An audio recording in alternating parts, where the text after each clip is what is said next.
Hey everyone, welcome back to my channel. In today's video, I will show you some easy tips to get high score on Vita Mahjong mobile app. Let's get started. First, open your Vita Mahjong app on your phone and make sure you are logged in to your account. Pick a level you know well or that you have practiced before.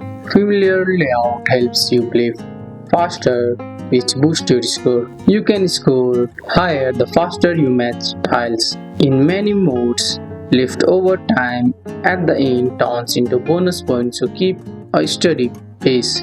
Tap start to start your game. Try matching several players in row without long pause. This gives you combo bonus that can add big points to your score. Start by removing the tiles that free up the most space. This makes it easier to find more matches and avoid getting stuck, which helps maintain your speed. And that's it.